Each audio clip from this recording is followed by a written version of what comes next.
Hello everybody, how are you doing today? On today's video, we're going to be showing you how to change agitator dogs on a direct drive washing machine. If you do not know if you have a direct drive washing machine, it has this agitator. And it could be any brand. These are Kenmore 80 series brands. Yes, there's two of them. We'll get to that one in a second. And they have agitator dogs. Why? Because they're supposed to go one way and not the other, which is agitation. Now, in this particular application, I put a load of laundry in. And I probably went to the left or to right, or I stayed downstairs. And what I heard was it sounded like one or two pieces of dice or like marbles. So I decided to figure out, how are they broken? Now, while it's running or while it's dry, it's only supposed to go one way. So first of all, if you do not know if they're broken and you have a direct drive, please lift your hood, put your hand on top, don't worry if you have a dispenser or not, and go left and go right. It's not supposed to do that. Now, I have an exact replica machine to the right. It just doesn't have a fabric softener and it's a little bit in better condition. We're going to go left, see how tight that is, and right. See? Right is loose, tight is not. I'm actually moving the entire agitator. So this is working, and this is not. Let's go back to this. See how the bottom is not moving, and the top is moving.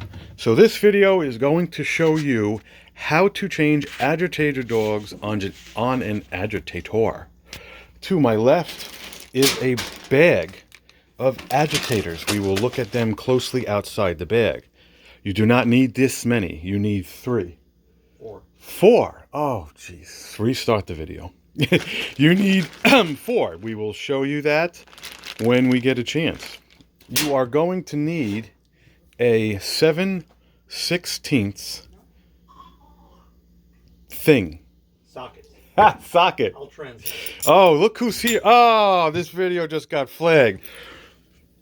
So when you work on these machines, you tend to, not normally, excuse my language. You kind of say, oh, I'm going to fix it when I get a chance. But the person you need to help with it is, we're coining the phrase for the month of October, the mad scientist. Yes. Okay? The man scientist is here. Now, we're not going to make this an hour-long video. So I showed you that it's broken. I showed you what you need, and and we showed you the part. Okay? However long or short the extension is, we will get into that. I will transfer the phone to Jay, and he's going to tell me what to do.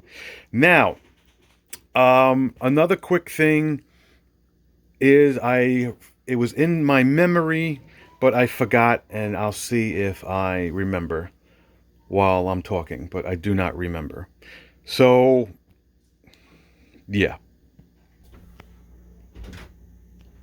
Okay, so as explained, should not spin free in both directions. Should spin free to the right, but to the left it should be spinning the agitator there.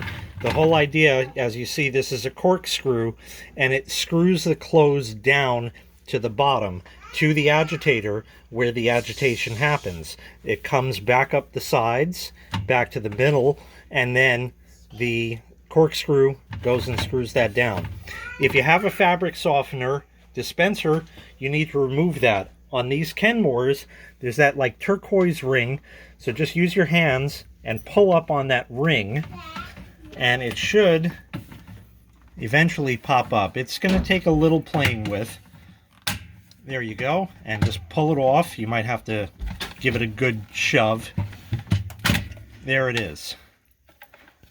Okay, perfect. Now this looks exactly like the other machine. There's a cap here. You can peel it out with your fingernails, or you might need to get a flat blade screwdriver in there. It just pries out. Okay, go.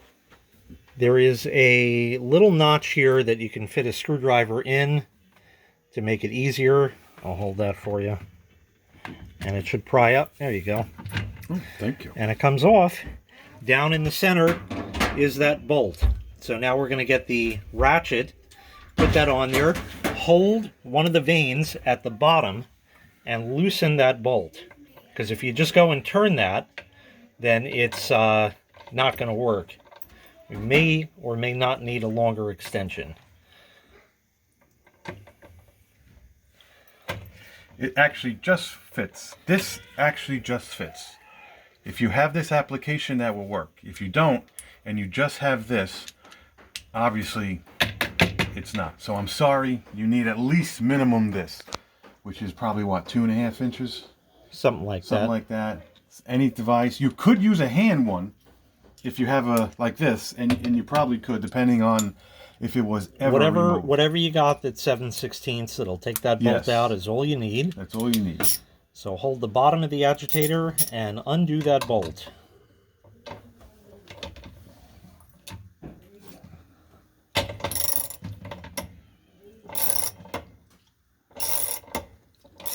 All right, we're going to run that bolt out.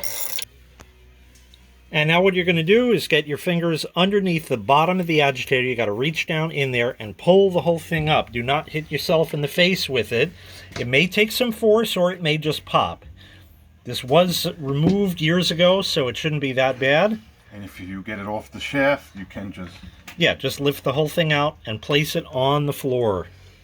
Okay, we could place it. Oh, actually, I didn't realize it's separated. Usually, these two pieces will stay together and the whole agitator will come out. But I guess this one is just so worn out that the clips or whatever are just, as you can see, you know, it's been around forever. So that's pretty much it. What you would normally do with that on top is you would go ahead and step on the agitator like that to hold it and pull this up. Sometimes these are very stuck and don't want to pull off. Get a rubber mallet and bang it. Don't use a regular hammer because you'll break it. So now what you're going to do is put your hand on top, take the entire thing, flip it upside down, and do not remove that hand because it's going to come out in your hand when you lift it off. There you go right there. So set that part aside. Remember which end is which. You can tell by the teeth in there, as you see. This can go on the surface. Just put it down. This is the bolts. Hopefully yours has the same rubber. We could put that on the side. Right. And here are the agitator dogs. To get them out, there's this black keeper. Just reach under that and pull it off. You can use a screwdriver if you need. Just got to pick it up. Straight up? Yep, it picks straight up off of there. Okay. There you go. Take it all the way off. Set it aside. And you can now pull out the agitator dogs like this. Just remember the way they go. You can tell by the angle at which it curves like that. They're all going to go in that way. Obviously, it's not going to go in like that because it won't look right when you're done. So we pull all of those out, and there it is. Sometimes these actually just crumble, and you're just going to find pieces in there. I don't know if you can see. It's not really focusing on it, but there's supposed to be teeth on there, and they've all worn away because it's plastic teeth against plastic teeth. They make these softer than this as such. So now you get your new agitator dogs. For the part, you're going to want to look that up. The part number here is 80040. Okay. Do not go by that number. You must check. That's what I wanted to mention. Please look up your model number. Go on the internet. Go to either Sears Parts Direct, or just Google it, or just write in Kenmore series parts. You're going to get... Repair Clinic would have a listing, anything like that. You're going to get 1 or 2 websites, and that's a great reference, and you're going to try to find this part, and Jay just told you the part number. And please, just then take that part number and Google search it. And depending on where you live, it's Amazon and or eBay or both. Right. We found that pack over there. It's a 48 pack. It was about $8. $8.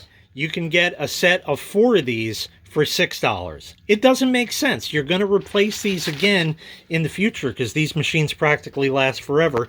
just get the pack. If you only use 2 sets out of the whole thing and throw the rest out because the plastic degrades in 20, 30 years, oh well, big deal.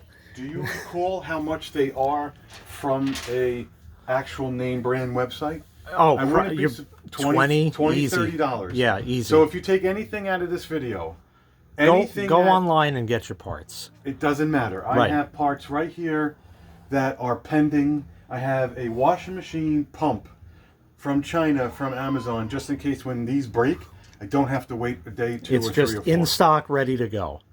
Now, if you take a look at one of the new ones here, again, I don't know if you can see exactly, but there are teeth.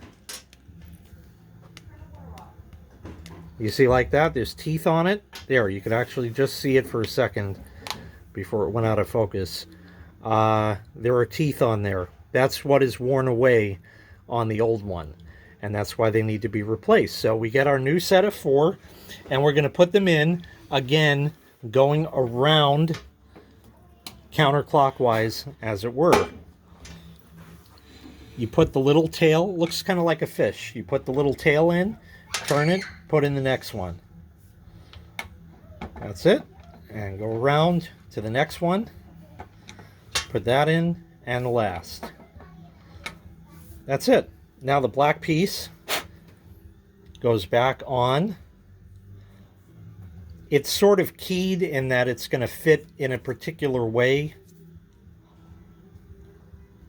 So it's not just round. You got to get it like in the flats. And there you go. Okay, now you're going to take this piece, stick your 2 fingers underneath, and hold it. Turn the top part of the agitator upside down. That's the part with the teeth that have to engage with these agitator dogs, as you see right there. And push it down in there.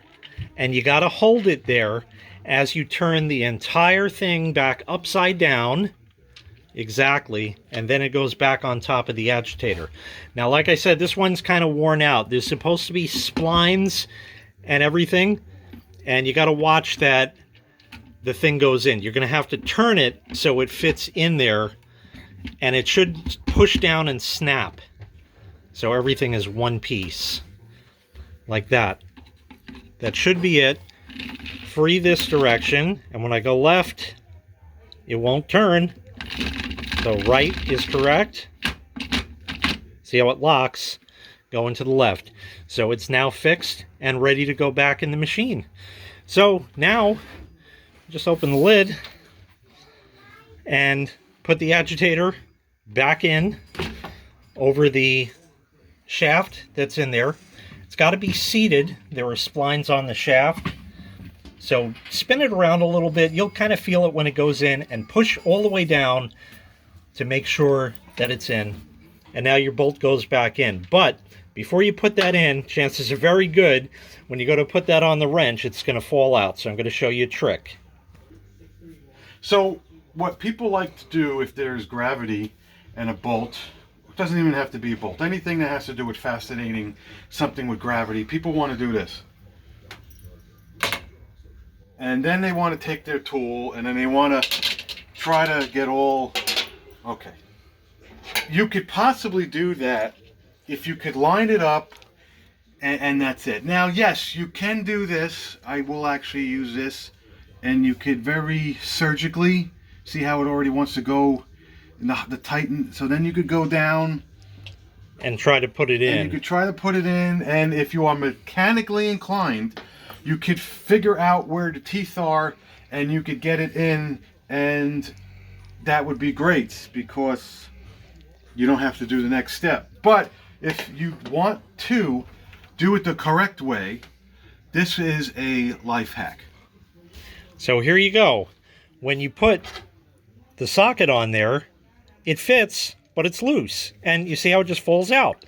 So what you need is a buffer between them. Get a piece of paper towel. Put that over the bolt. And now you put the socket on there like that. Let go of the bolt. Nope. Try that again. Let me double it. You might have to double it, listen. It's kind of weird because I'm holding the camera at the same time, so I don't know when I'm... You get it engaged on there. Okay, go. Let go. See that? It holds the bolt. And now you can drop it in. You could drop it in just like that. And you could start it by hand. And start it by hand. And it's already caught the threads. Now, yeah, you're going to have to remove the little paper towel in there, but hey, you just saved a whole bunch of time, so that's nothing. You just use a little pair of pliers like that. It'll come right out. So we'll get that tightened down. How tight? Not super tight, tight enough, just till it's good and snug. When you tighten it down enough, the whole agitator is going to start to turn in there. So you're going to have to hold one of the bottom vanes all the way down at the bottom there and prevent that from turning and get it nice and tight. So here's what'll happen. See how the agitator turns now? So you're right at the point. So now you got to hold the bottom and just give it about like that. That seems about good. Not super tight, just tight enough. And now give it a spin. See that? Turns the whole thing in the left direction correct. And in the right, it'll spin free. Perfect.